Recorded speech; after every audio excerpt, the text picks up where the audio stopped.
The words game and changer are thrown around pretty liberally these days, but I am sitting in a car that is a game changer. Tesla is a game-changing brand. Whether you love them or whether you loathe them, whether you listen to Elon's every word or whether you kind of loved to despise him, you can't deny that what Tesla has done as a car company, as a tech company, has completely changed the landscape of the automotive world. And I've blown hot and cold with Teslas since they came out. This car, the Model Y, I haven't properly driven yet. So in this episode, I'm going to do a road trip in this to Scotland and back over the course of a week, doing various other shoots to just get under the skin of it and see what it's like. It's a 331 mile range, 55 grand crossover SUV-ish looking thing. I'm Jonny Smith. Welcome to the Late Break Show.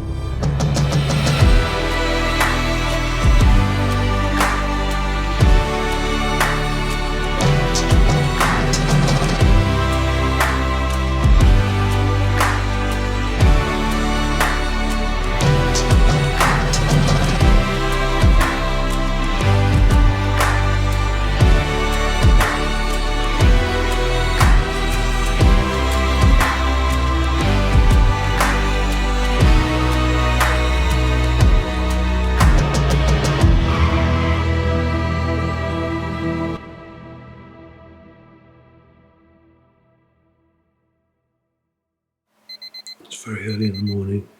I've got my stuff all packed.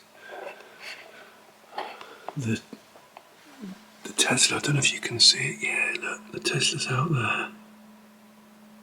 You can hear it actually. I've got it preheating. It knows I'm going to leave at 6 or half 5. And then I'm going to go to Chester to pick Phil up. And then we're going to go from Chester to probably Wigan, and then Wigan to Dundee. And that's today's job in the Tesla. Already got it full of barn find tools. Then I'm going to put Phil's photography or camera equipment in it.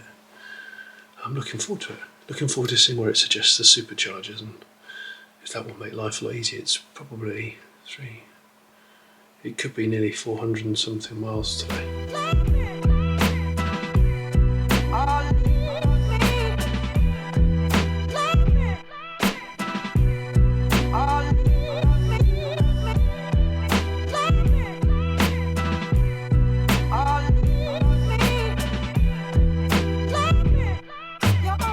Okay, we've pulled over at our first Tesla Supercharger system. I put our destination into the sat nav, and one of the fantastic things about Tesla and its software is obviously when you plot a journey, it'll suggest where to stop, which superchargers to stop. And the other thing is when you do stop, obviously the car has all the information about it. You don't have to swipe a card or anything on the charger meter. You can see there's a load of chargers all around here. There's a plentiful supply of them. It makes that process so quick and painless. It makes this process brilliant because I can see immediately what it's charging at. It's telling me immediately that it recommends I've only got 20 minutes left before I can continue my trip to get to Edinburgh, and it will tell me how much I can charge at the Edinburgh stop if I get to the destination with a quarter of a battery. So it's preempting the journey. You never really, or I certainly would never get range anxiety in a Tesla for this reason. This supercharger setup is one of the main reasons people buy Teslas. If you haven't already seen my reviews of this car's rivals like Nissan Ariya, Ford Mustang Mach-e, VW ID4, Skoda Enyaq, those kind of things. Oh, Kia EV6, Ioniq 5, they're all on the Late Break Show EV playlist. I'll put a link for that playlist above now. So it begs the question, you got £55,000, which is kind of what this is at the moment. What else do you buy? Well, all its competitors, from what I can tell, are pretty much cheaper. I mean, you can get a 379 mile range Mustang Mach-e. The Mach-e GT is more than this, and the range is about the same as this, 320 mile range. VW ID with a similar range to this is, you know, a clear 10, 12 grand less. Kia EV6, 15 grand less maybe. and 328 miles. So about the same miles as this. They're the kind of cars that are competing with this. But of course, all of those don't have the supercharger network. So certainly if you're buying it as a company car, or you can see the peace of mind attached to the supercharger network. It just makes life so much easier. Now, for a Tesla novice like me, the information that the app provides is amazing. So I'm charging right now, right? The Y-Front, that's the name given to this car. Telling me it's unlocked. I can open the boot, the front boot, that is the Frunk. Charge information. It's telling me 75 kilowatts are being fed in. And how many miles, there you go, there's the state of the charge at the moment, 34 miles. 40 minutes to go to continue the trip that I've got set into the sat nav to go back to Cheshire. And then it will tell me, oh yeah, I can turn on and off the climate. I can talk to the security, so the Sentry system, which is excellent. I can schedule when I'm going to leave. I can do all this stuff. This is still by far and away the best app for an electric car. This is the envy of so many car manufacturers. They just don't have the detail and the usability. And I don't understand why after 10 years of Tesla doing it. I'm getting used to it now, the Tesla. I suppose it's the sheer cleanliness of the design. There are no buttons. I still genuinely don't know where the hazard warning lights are. I wanted to put the hazard warning lights on the motorway because there was an incident with a few people emergency stopping and traffic, and I went to reach for the emergency and I don't know where they are because there are no buttons. There's probably people shouting at the screen now going, it's there, Johnny, but where? Tesla does not play by normal people's rules, and I kind of applaud that for much of it. But you can definitely see the progression of this car over previous Teslas I've driven, but I think this car, the Y, is the most useful model of Tesla, especially for this country, for the UK, in terms of the space it offers for the footprint of it. Doing this trip in an electric car is a stark reminder of the world at the moment. That sign over there for the fuel station, 193.9p a litre of diesel, 186.9p a litre for petrol. Now has never been a wiser time to have an electric car, and accept that, yes, for some people these stops for 25 minutes, 30 minutes are a deal breaker, but seriously, the amount of money that we might spend doing a journey like this in a fuel car is huge. Not only that, I think a car like this on the motorway is fantastic. This has been really good so far on the motorway. Motorway is where this is almost its happiest. Double glazing, really, really quiet, quite a chilled out ride. The suspension has definitely been calibrated for motorway use, not B-road. It'll handle, it's just so crashy and firm. So this is day 2 of our sort of road trip up and back to Scotland. Yesterday did 250, did about 400 and something miles in this, supercharged twice, and I think it was a stark reminder of why I can see some people buy Teslas purely for the convenience of the supercharger network, because it just works. The software works, it takes the pain and the anxiety out of where am I going to charge, how much charge am I going to get to in my destination. It just kind of does it all for you, I think, and that is a reminder of how envious other car manufacturers are of Tesla for this integrated tech. It just works, and it's really good. I'm still getting used to the cleanliness of the cabin and the lack of buttons. I finally found the hazard warning button, which is up there, which I was looking for the other day and I couldn't find it. And there are certain things which I would personally like physical buttons for. Now, the only things you hear, there's a slight shudder at the back of a seat or something, and that really is a reminder of the stiffness of, I've said before, the stiffness of this shell and the firmness of the ride, which I do think is sort of sports car firm. It's possibly too firm for the genre of the car. It's almost like they looked at the S and the X and went, oh yeah, they're a bit American and soft. And then they firmed it up with the 3 and they went, oh, we probably could go a bit firmer. I feel like they went a bit too far. This car should have an air adjustable suspension, and there's word on the street or in the coding, that they might equip this with an optional air suspension setup. And to be honest, if they don't, I would recommend you fit an aftermarket airlift kit, because they do one. In typical Tesla style, they don't tell you a lot of stuff about the car. There's always a veil of mystery. We don't know the true size of the battery in the Model Y. This is the only Y that you can get in the UK currently. So this is dual motor, all-wheel drive, long range. It's not the performance model, but you know, why do you need the performance model? This will do 4.8 seconds to 62, 130 something miles an hour. It's quick enough, especially for what you're going to do with it. WLTP of this car is 331 miles, okay? It's still winter. I mean, like, I left the house yesterday morning, it was 2 degrees, it was frosty.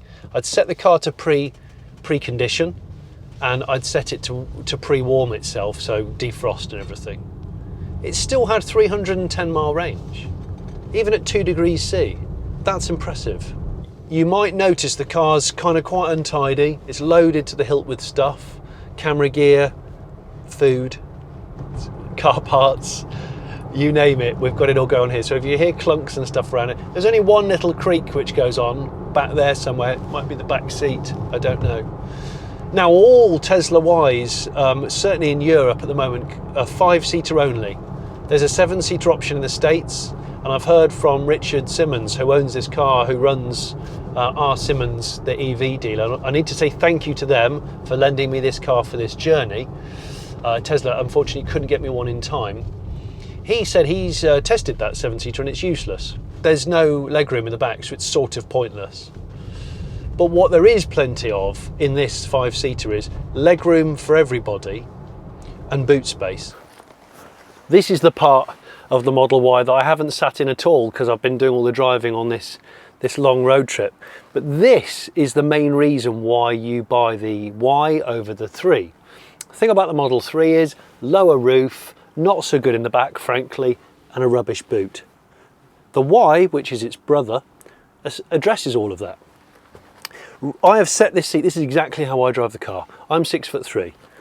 I've got loads of knee space. It's a totally flat floor car. There's actually loads of room under the seat as well to put your feet, or put storage under there. That's neat.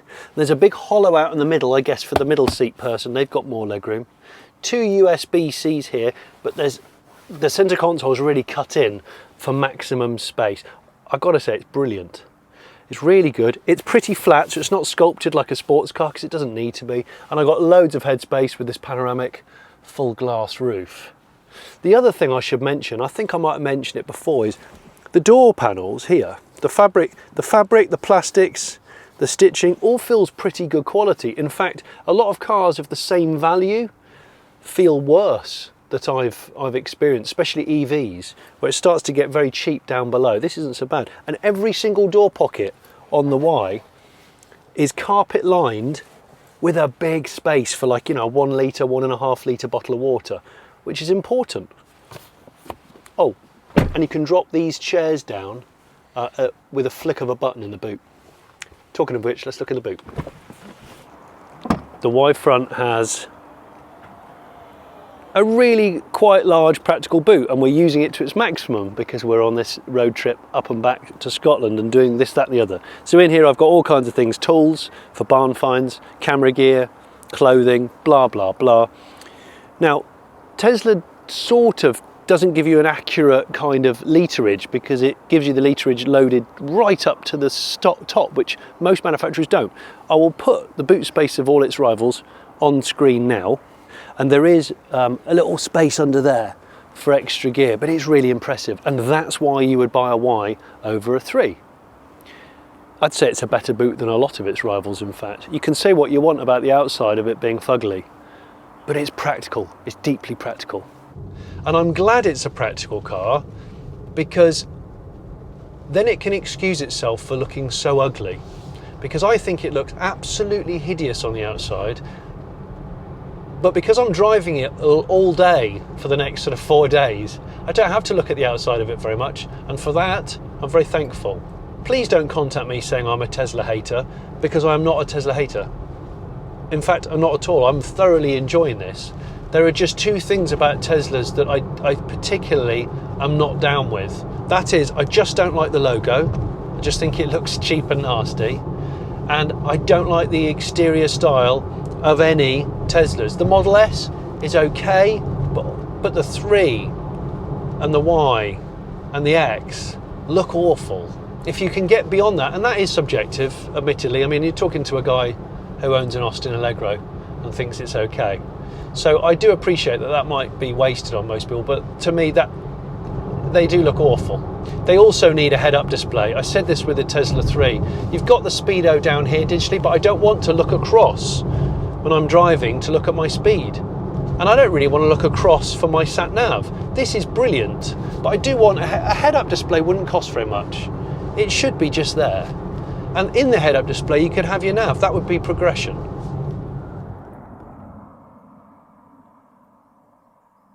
Quick pit stop outside the Wee Roll shop. You couldn't call a shop that in the UK, in England. Anyway, more to the point, an eggy roll, lovely roll. Not a wise manoeuvre to eat one of those inside a Tesla with a white interior. The white interior, I just don't understand. It looks great on the day you buy it, but the reality of it is just traumatizing. So, I'm standing out on the street enjoying my wee egg roll instead. Now this car, you can feel it, it's fidgeting, right? And this is a relatively smooth road. We've both found that on the motorway, it's excellent and not very noticeable. But the firmness and the fidgety ride are very noticeable where I live, back roads, B roads, on these roads particular that have been patch repaired. You do notice it. It picks everything up. It is on the 20-inch wheels in this instance, but I've heard from Richard Symons, who owns the car, he said even on 19s it does it. I like this sort of completely flat, full width vent, air vent that goes all the way across with a brushed aluminium, and I think there's a speaker system that goes all the way across the top, and the sound, the audio system is incredible in this. I just can't get over how efficient it is. And there's a lot of tech if you want to see it, or you just casually keep an eye on the battery. And it's so small, the battery, that it's almost, it knows that you're not anxious about it because it's just a small icon up there. I've done a bit of the Autopilot, but I'm not going to lie, it's not for me. I don't really like it, and I don't entirely trust it. And I said this before in previous Late Break Show episodes, it's the sort of technology which I know a lot of people that are attracted to Teslas like, but I enjoy driving. I'm happy to use the adaptive cruise control, which is excellent, but I don't want full autopilot. But here's the thing, picture the scenario. A couple of days ago, I was in a travel lodge, a grubby travel lodge bathroom, going about my business. I get a message from the videographer Phil, he's by the Tesla, he wants to get in.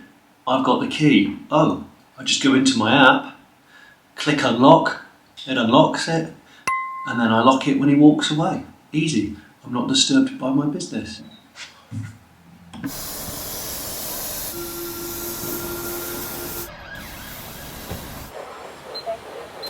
Now, while I'm giving the Model Y a bit of a foaming, a splatter,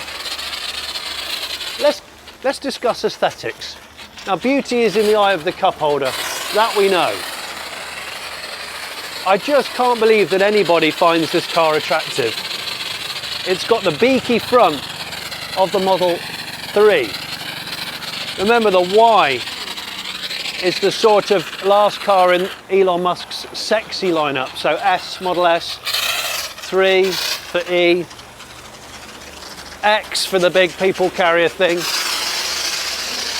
and then Y for this. And in terms of size, it's 4,775mm long,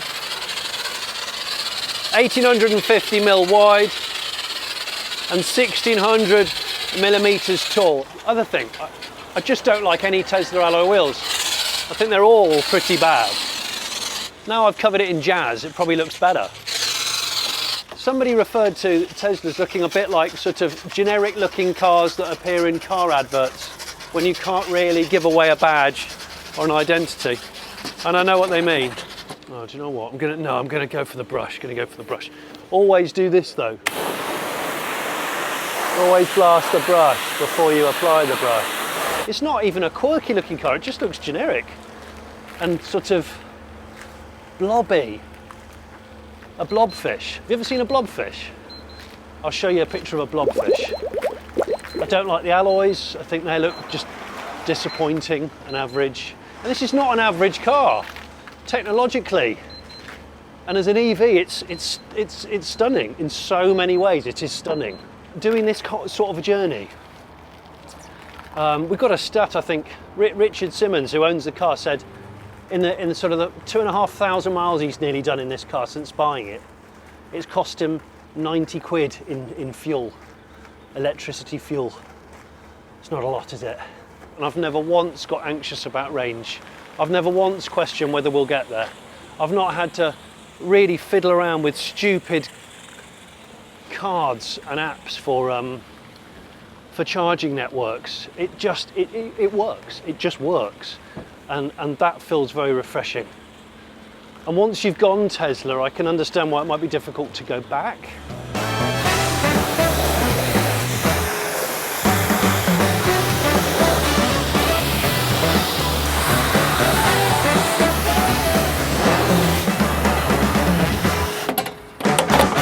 Bang! And the dirt is gone. According to the data sent to R Symons, we covered a total of 1,565 miles during our week, averaging 3.2 miles per kilowatt hour. Bear in mind, a lot of motorways, all done at 70 miles an hour, which is unusual for me, and not preheating every morning, as we couldn't at some hotels. Richard at RSEV did wisely suggest that he always books hotels with destination or slow overnight charges to save himself time and a bit of money. Supercharger rates vary according to location, but as of March 2022, when I recorded this, they're typically 40 pence per kilowatt hour.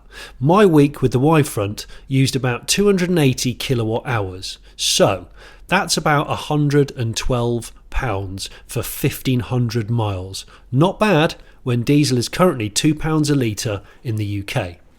So then, in 10 years Tesla have moved on so much, and this car feels like it's sporty in corners. The brakes fade when you punt, when you brake really hard, they start to lose their effect quite early on, I've noticed, but most of the time I'm just using regen coming off the throttle, so that's good. Of all the brands, I don't understand why Tesla haven't done the door mirror thing as a camera. It would make sense as a company that embraces so much tech, and the people that like Teslas embrace the tech. You should get rid of these door mirrors and put your cameras in there like the Honda E. Not like the e-tron Audi, because that's crap, but like the Honda E. It would make sense, right? We're at T-Bay Services, which is a glorious farm shop services with an amazing view. Check that view out. It's gorgeous. This is the lowest I've ran the battery, ran it down to about 2%, 1%. Anyway, while we're supercharging, I'm going to go into my phone. I'll show you the boot space at the front, or the fruit space, or whatever you want to call it. I'm opening it with my phone because I actually don't know how to open it otherwise. This on a Model Y is well, all Teslas is a really useful space. People call it Frunk if you're American, or Froot or whatever. So I've got my first aid kit and I've got my charging leads and stuff in there. But you know, this is the bag I've done the whole week's trip in, right? This is my bag, and it fits in there with like a ski jacket over the top. Not bad. So all the cars, of which some of the competitors to the Y don't have a fruit, like the Ariya, for example, and the Mach-e's got a tiny thing. The Enyaq 5 and the Kia EV6 got tiny things. That's brilliant. One thing I would say is the supercharger units are really visible at night, and that's a big deal for EVs. When I'm not in a Tesla, I'm in a normal EV and I'm looking for public charging points. Most of them aren't well illuminated. You come into a car park, you're sniffling around the perimeter for ages in the dark. People like Instavolt are doing it right, but that's where this makes a big difference. And also, there's always way more in one place than other non-Tesla branded charging points. This supercharger network is really the ticket for so many people. I've pulled over here. We've got an old Model S, which is that one there, which is the first model in the UK, apart from the Roadster. Then we've got my pug-nosed Y-front. Then we've got Model 3, equally pug-nosed. Then we've got a current shape Model S. possibly the most attractive of the Teslas. I mean, best out of an ugly bunch. Now, if you've been watching this video and you think there's a dent in the front of this, why, Johnny? That's damaged. It is damaged. It wasn't me. This was done to Richard, who owns the car. It was done by his neighbour. And again, it's one of these pieces of tech that Tesla has, the Sentry system. So when you lock the car and you go away, it basically has a series of cams in the door mirrors, dash cams, etc. And they will activate if somebody goes near the car. And it'll tell you on the app. And then when you get in the car, you can watch it back. You can even talk through the phone to say, get away from my car, if you think someone's about to like burgle it, or someone's exposing themselves and weeing behind it, for example. Or they're reversing into it. We'll show this footage of his neighbour reversing straight into his 1-week-old Model Y. Again, it's handy tech. It's handy tech that no one else is doing at the moment. I've just come away from a supercharger, and I've noticed this is not the first time that Tesla people tend to stay in their car while they're supercharging, either watching films, listening to music, maybe doing work. So they like being in their little cabin, they like being in their cave. It's fascinating to see, and the sound system is killer, so I'm sure it's like a mobile cinema. I've been reviewing cars now for over 20 years, and I don't think there's more cars that are more controversial than Teslas. They really divide people. People love to hate them, and people love to love them on a disciple-like level. And I think almost in the same way that Ferraris, even really good Ferraris, I don't know if I'd want to own, because then you become a Ferrari person. It's similar in the world of Tesla. If I was to own a Tesla, I'd become a Tesla person, and I'm a bit fearful of that. I know that sounds awful. This kind of range, 320 miles, with the ability to rapid charge up to 250 kilowatts, although it rarely does do 250 kilowatts, it'll regularly do 150, 170, is really the sweet spot for long distance EV travel in the real world. I've noticed that with several other cars. You don't need an EV that will do 500 miles on one charge. You just don't. Too much weight. I think we've hit the real world range that is great for people that don't do short journeys regularly and maybe have unpredictable driving patterns like me. This works. It's so beautiful. The weather we've been having this whole week, we're so lucky.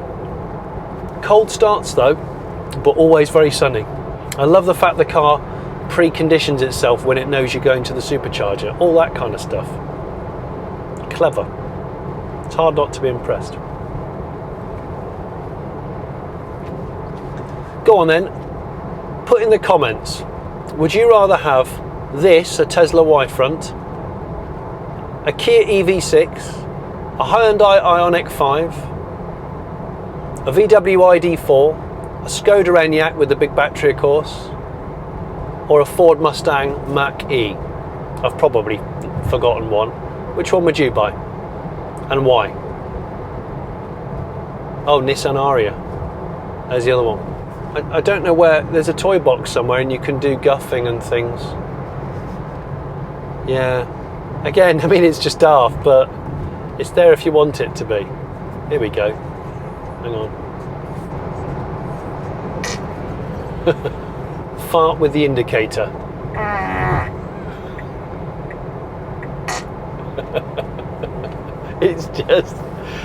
It's the little things. It doesn't take itself too seriously. You've got the romance fire, you've got the disco, you've got the karaoke, all of that stuff. Yeah, sure, it is quite gimmicky.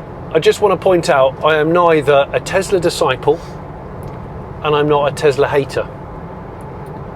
I have to review a car by delivering facts and then opinion. Packaging, storage, tech, really, really impressive. Very, very impressive. I can see why you get hooked in. Elon is a genius. I just wish he would lay off the social media.